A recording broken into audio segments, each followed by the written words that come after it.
stage name, and many of you may not know this, is Christopher R. Sabat. Actually, my real name is Christopher Robin Sabat, if you guys know it. Did you guys know that? That's not even a joke. Like, it's like the Winnie the Pooh character. Yeah, and so I hated that name when I was a kid. Like, I avoided it. I never told anyone what it was. I'm like, that is the most juvenile name of all time. But now I embrace it. I put the R on everything. Okay, so, let's see. I do voice acting on this stuff called anime. Have you guys ever heard of this?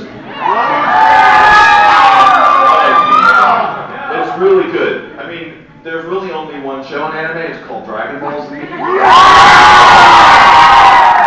Then there's some other ones that tried to copy it and stuff like that. And then the ones that got really awkward, where dudes like hang out and like hug each other and stuff. Yeah, what was it? I like it.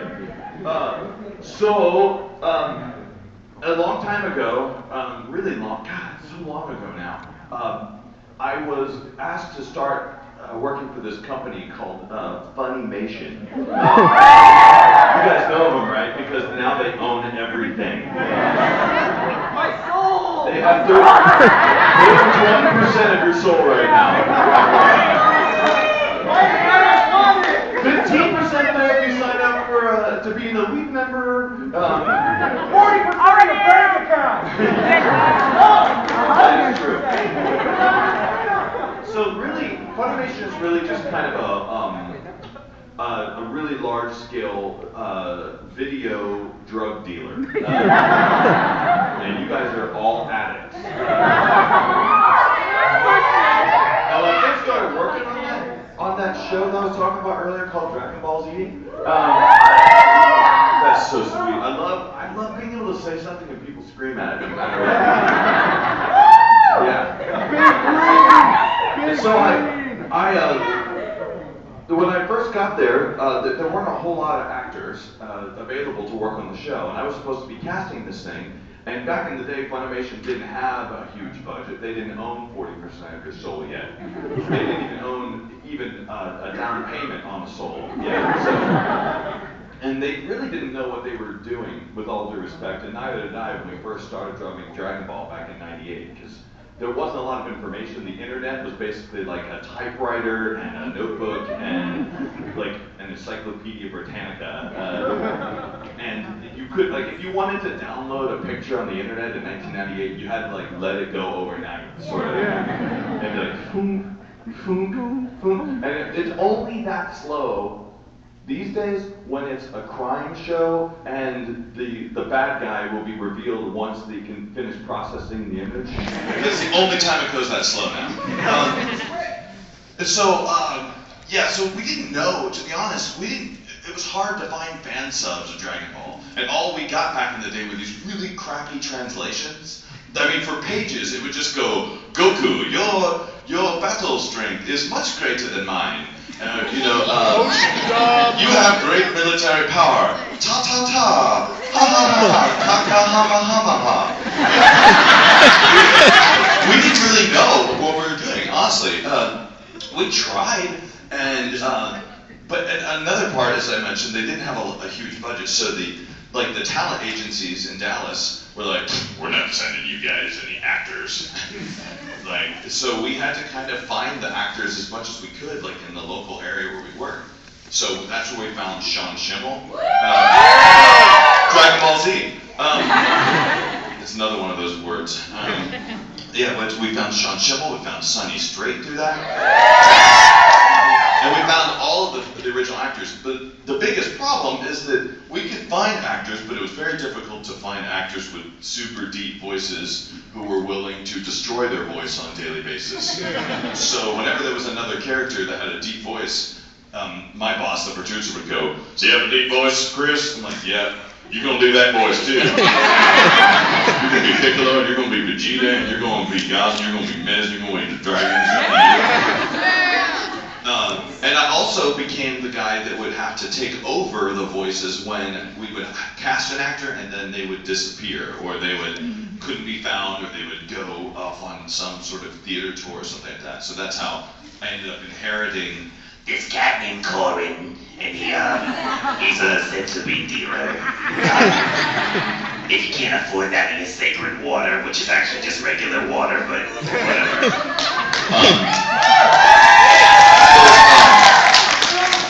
I was this guy called Vegeta, and he's this and he's very handsome, apparently.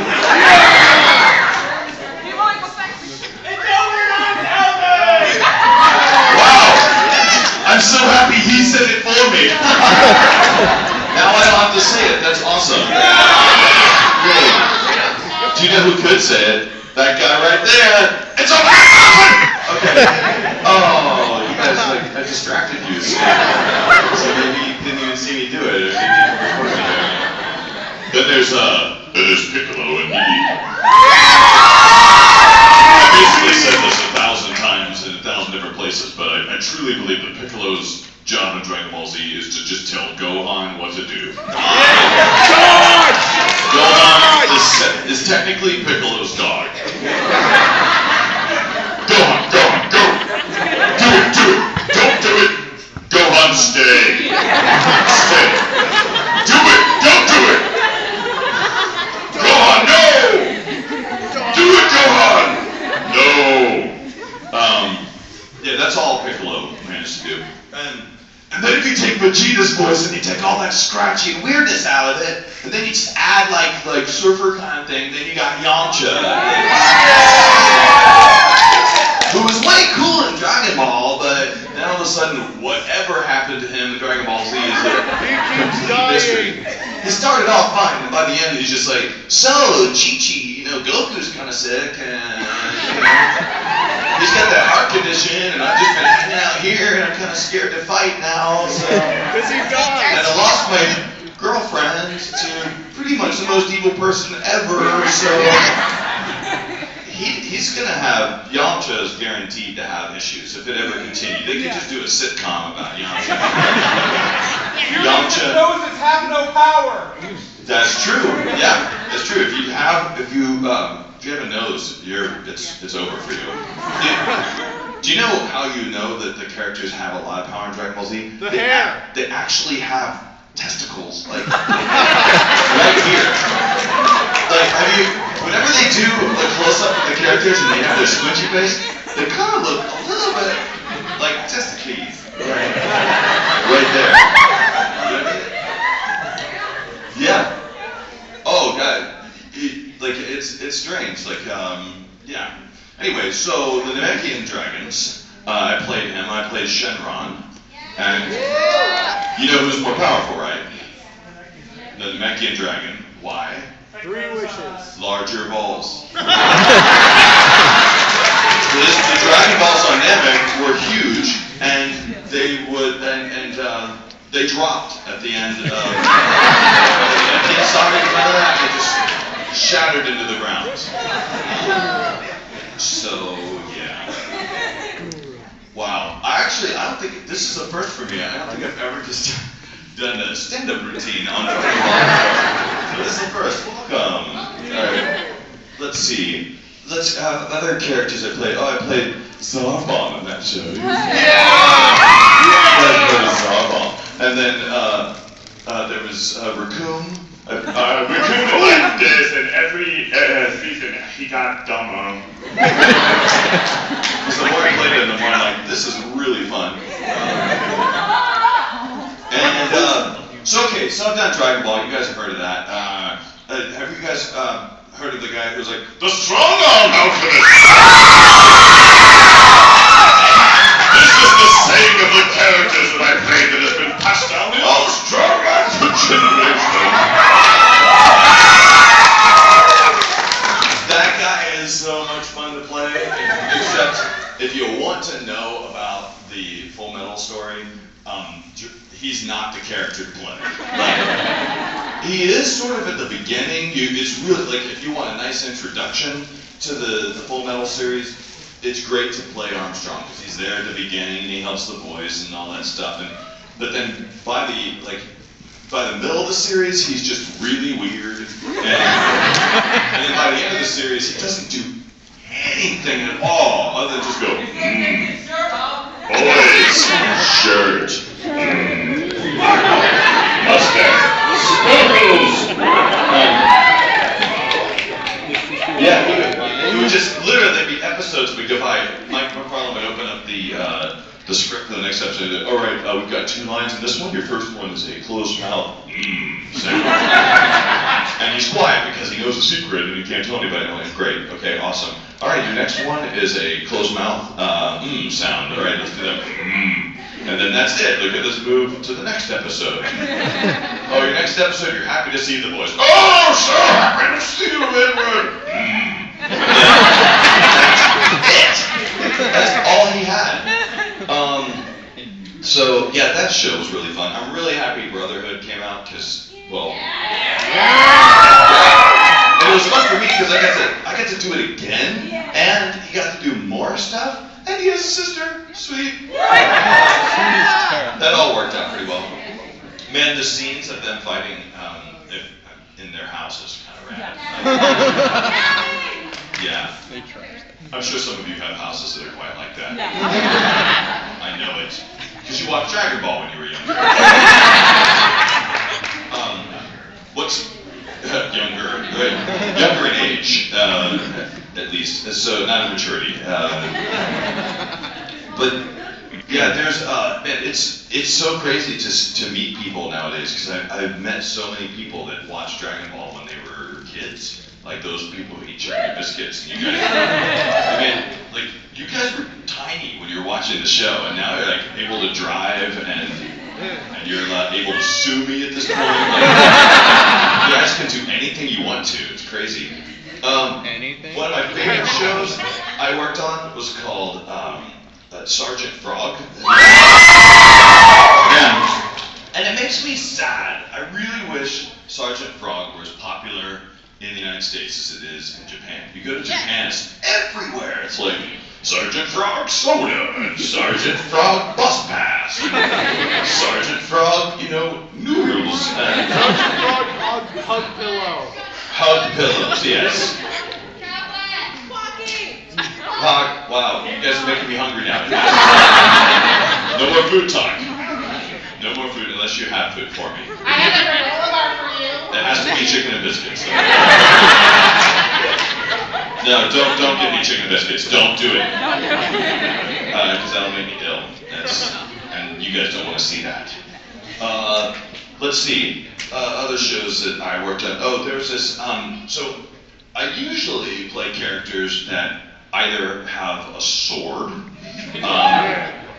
If, for instance, like Kuwabara.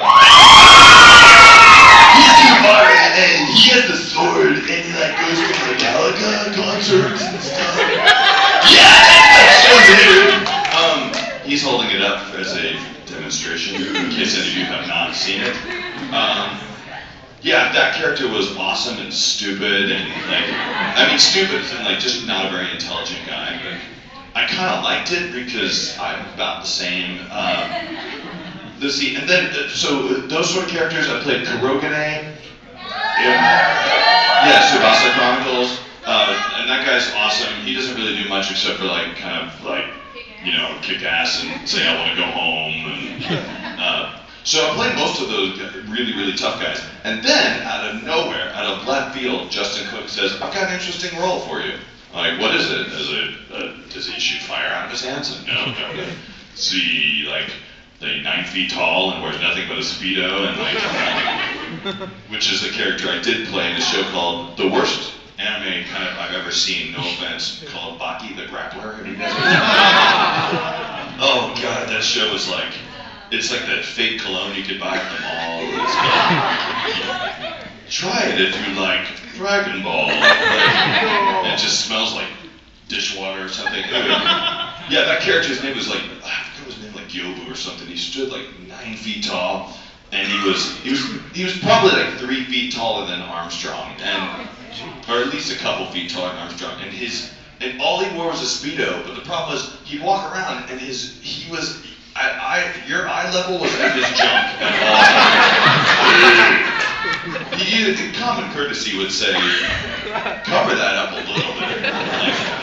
Plus he was a fighter, and I can only gather that he didn't paid as much as he should have. Let's just put it that way. So then out of nowhere, Justin Cook is like, yeah, you're gonna play this guy, and he's like student council president, and he works in a dress shop. His name is Al. And what's crazy is that I realized that like a lot of people really like that guy. Like, you can play all the tough guys in the world, but the minute you put on a dress, everybody loves you.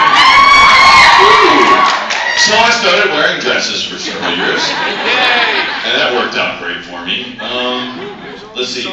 Now we're going to start getting into the list of things I forget that I did. Oh wait.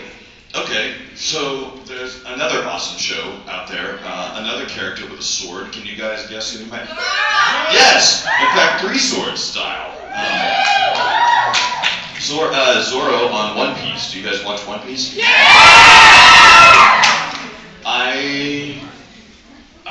Have you guys heard anything about One Piece recently? What? Season 4. Good, I can say that. So we're doing that season 4, and it's going to be awesome, and we're recording that again, and that makes me very, very, very happy. Because Zorro is as a voice actor, he's the best character to play in that show. Because you get to be on the boat, but you don't have to do as much. It's just like being Zorro. Like he gets to come out 3 Sword style someone's face and then take a nap. And then maybe drink for an entire episode, and then take another nap, and then get mad at Luffy, and then mad at Sanji, and then take a nap. Sounds like a pretty good life to me, really. Okay, now we're getting into obscure zone. I don't actually, this is the part where I have to actually look at my phone sometimes. There's a guy named Saiga in a show called Speed Grapher. Yeah. A really kid-friendly show about a guy. About a guy who can kill people with his camera, and he falls in love with a 13-year-old. Really adorable show. Real charming there. If you guys have any other recollection of anything else I may have done, go ahead. Oh yeah. I played Sakaki in a show you guys might have heard of called Kenichi. He's very similar to Zorro in the fact that he just drinks beer and does karate. Bossa Nova. What? Oh yeah. See, it's not. I feel bad that you guys have to call out to me. I have a really cruddy memory. I yelled for years in a booth, and brain matter would just drip from my ears and nose after a long Dragon Ball session. It was terrible. It was when we were recording the original stuff. It was awful.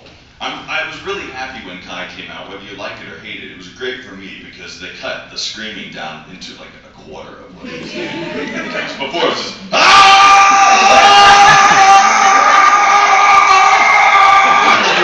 and then finally it cuts away and then it cuts immediately back and his mouth is still open.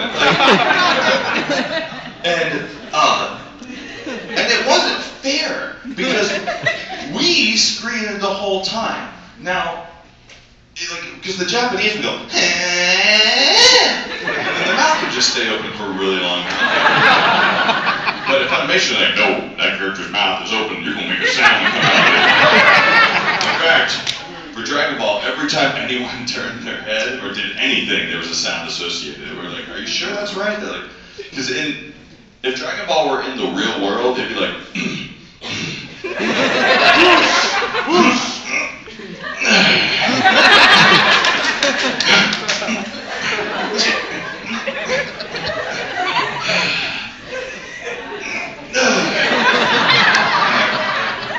yeah, we did way, and if you didn't, every time I turn my head or look in a different direction, say something.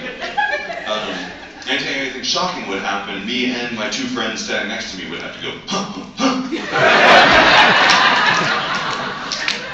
because I guess that's just a way to make your episode 20 minutes long. Like, you can't just have everyone react at the same time. We have to show you how everyone is shocked in their own special way that looks exactly like the last person. I got to do something totally awesome recently. I was asked, and this doesn't happen very often. The only other time I was asked by someone, like formally, like requested out of the blue, was for when I played Garland in Final Fantasy, the Dissidia games. You guys ever play that? That was a huge honor because they were like, apparently the guy who plays Garland in Japan is the same guy who played Alex Louis Armstrong, and it was the same company that was working on that. Square Enix was working on that, and they wanted to use the same person. Well, the same thing just happened. They flew me to Japan to work on this a brand new thing called an e-manga. It'll be the first of its kind, and it's going to be kind of internet-based or kind of iPhone-based and Android-based manga that'll be really interactive and has full voicing on all of the manga, which is really rad. And what made it super cool is that the director of it was the Japanese voice of Vegeta, Ryo Furukawa. I showed up and went, I can't do this. Really awkward now. Hi. I used to have a little voice. The show is called, the e-manga is going to be called Magical Dreamers.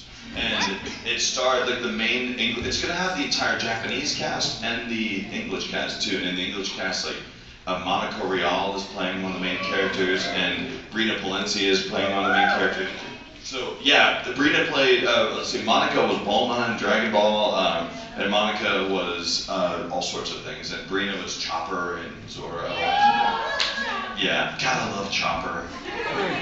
If you guys go to Brina's panels, hopefully she'll talk about this, but like, whenever I'm recording for One Piece, there's always a scene where Chopper has something to do and you know that it's just going to turn out bad. So ask Brina about that if you see her, and give her a big hug. She loves hugs. Like, anywhere you see her, just like open your arms, just give her the biggest hug. And if you're sweaty, wipe your face off. And because she doesn't, in fact, she kind of likes it. You know, like, first of all, she knows it's her public service, and secondly, she knows that that she gets as much enjoyment out of it as you do. So, if you see her anywhere, just please do anytime this weekend.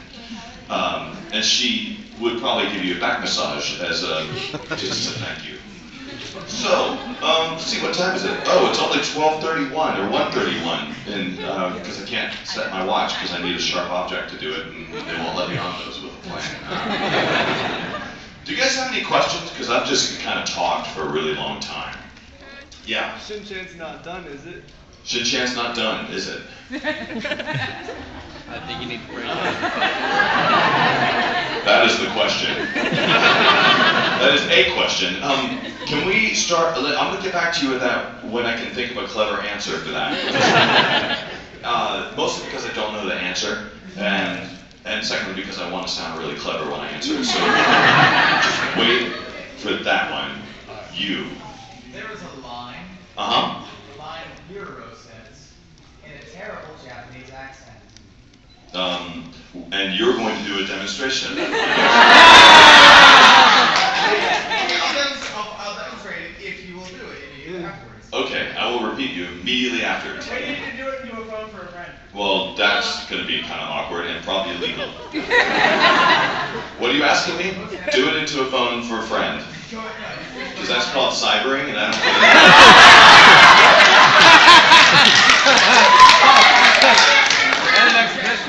You guys are so weird, all of you. I thought you were the responsible ones that actually got there early enough to not have to We're at a stand convention, alone. aren't we, bro? No, I did say that, and I meant it, too. We are free of your mental loins. Wow. You thought that one through. I like that. Remember that brain matter? Oh, brain matter. Ugh. This would be so much easier if this was just a cheerleader convention. I can get my pom-poms. That was last year? Did you guys? Yeah, actually it was. You guys were all cheerleaders last year? No, there was a cheerleader competition. Oh, it's down the hall? Yeah. Awkward. They were terrified. They were cosplaying and they didn't even realize it. So many people were taking their pictures. They're like, I need an adult. All one point who said that the worst convention he worked at a hotel, and I was like, so is this hard, like with all these people managing them? Like, these anime people are easy. The hard ones it's the cheerleading conventions. Because they have to spend weeks afterward, apparently, cleaning up glitter. Like, it's just glitter for days. And then all the walls have to be cleaned of all of the hairspray and the happiness and the tears and the date rape that happens. Yes, what am I doing into this phone? Not to sue me, my love. Kiss me hard and ask me to be your friend forever.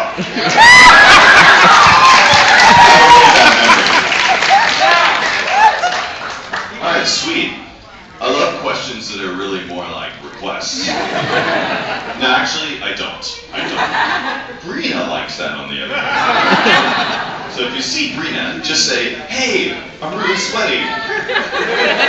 Do a voice for me. Oh, hi, Brina. Actually, B, go easy on her today. She didn't have any toothpaste today, so it's been kind of an awkward day. So I wouldn't go too close when you ask questions. It's usually best not to ask her. It's usually best to just provide the hug for her. It's better to just do unto others and be slapped later. Like at the cheerleading conventions. You with the electronic tampon thing.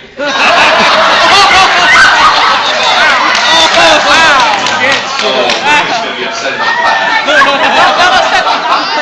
Isn't that a Doctor Who thingy? Brina loves Doctor Who, and that's not even a joke. I like devoting the last 20 minutes of this panel to my opinions of Brina. I've heard that. You are done.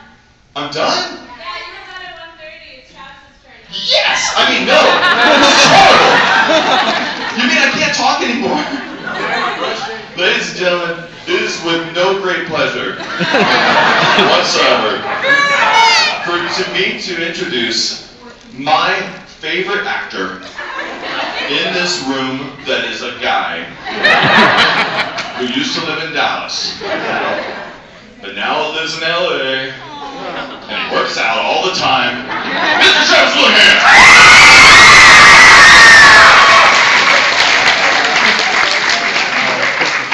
See, the panel, it just said 1 o'clock. It didn't say how long, so I just talked until someone stops me and goes. I figured it was like a combo panel. I just wanted to hear more about the electric